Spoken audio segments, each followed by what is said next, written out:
वांगी ग्रामपंचायत भ्रष्टाचाराची चौकशी करा, पंचायत समितीसमोर भीक मागवा आंदोलन। सदर आंदोलन आज सोमवार दिनांक 26 मे रोजी दुपारी 2 वाजता केले आहे।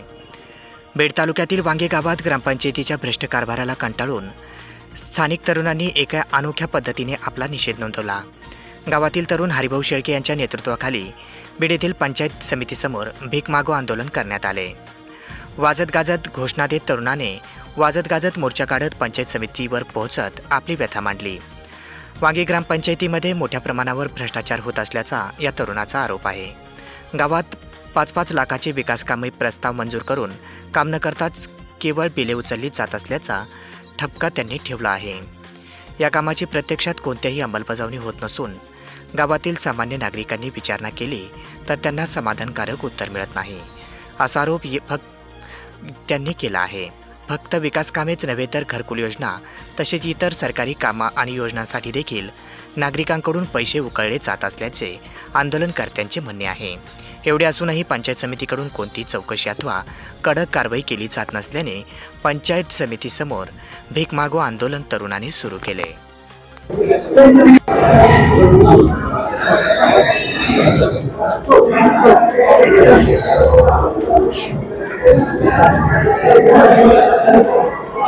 मी गावात 5/5/2025 रोजी गावात उपोषणाला बसलो होतो की गावात 5 लाख रुपयाचे दलित वस्तीचे पेवर ब्लॉकचे काम उचलून खाल्ले आहे म्हणून उपोषणाला बसलो होतो। त्याच्यानंतर 6/5/2025 ला मला असं पत्र दिलं की वांगी चौकशी समिती नेमली आणि आम्ही 7 दिवसाच्या आत अहवाल देऊ। त्याच्यानंतर शिवसाहेबांनी मला पत्र दिले की त्या तुमच्या मागणीला 7 दिवसाच्या आत अहवाल देऊ। आता आज 26/5/2025 आहे तरी मला अद्याप कोणी चौकशी समितीला कुणी आले नाही, काही आले नाही। आणि मी काल 8 दिवसापूर्वी गावात नाळ्या वगैरे होत्यात म्हणून गावात ग्रामसेवकाला म्हणलो असता गावातल्या नाल्या काढा, तो ग्रामसेवक म्हणला आमच्याकडे निधी नाही, काही नाही। आणि 15 वित्त आयोगातून 15-20 लाख रुपये येतात, त्याच्यातला 1 रुपये खर्च न करता वरचीवर उचलून खात आहेत। त्याचं 1 वर्षापासून मी म्हणतोय की 15 वित्त आयोगाची मला माहिती द्या, 1 रुपयाची मला माहिती देत नाहीत, काही देत नाहीत। आणि काल परवा दिवशी असता ते म्हणले गावात घरपट्टा भरायला गोरगरिबाला पैसे नाहीत, काही नाहीत। आणि त्यांना म्हणते तुम्ही तुमच्या घरातले पुढले काम करा आणि आम्हाला पावत्या आणून द्या, आम्ही तुमची घरपट्टी मायनस करू। आणि त्याच्यामुळे गोरगरिबाकडे पैसे नसल्यामुळे मी गावात 1-1 रुपया 2-2 रुपया गोरगरिबांना देऊन त्यांना मी नाल्या काढायपुरते पैसे जमा केलेत। तर अद्याप ग्रामपंचायतच्या पुढे 2 घंटे बसलो पैसे घेऊन, तिथे पण कुणी आले नाही। आणि आता बीडीओ साहेबाच्या कॅबिनच्या समोर 2 घंटे बसलोय, बीडीओ साहेब बी नाही, कुणी पैसे घ्यायला येईना। गोरगरीब जनता म्हणे आणि पैसे गावात जमा करून खाल्ले का काय बीडला नेऊन, म्हणून 2 घंटे झाले बीडीओ साहेबाच्या कॅबिनच्या समोर बसलो आहे तरी अद्याप कुणीही मला भेटलं नाही। तर नेमकं मागणी काय असणार आहे तुमची, काय सांगा? आता मागणी एकच आहे, अजितदादा पवार यांच्याकडे पालकमंत्री आहेत, आमच्या बीडचा बारामती कशी व्हायची पवार साहेब एवढीच आमची तुमच्याकडे विनंती आहे।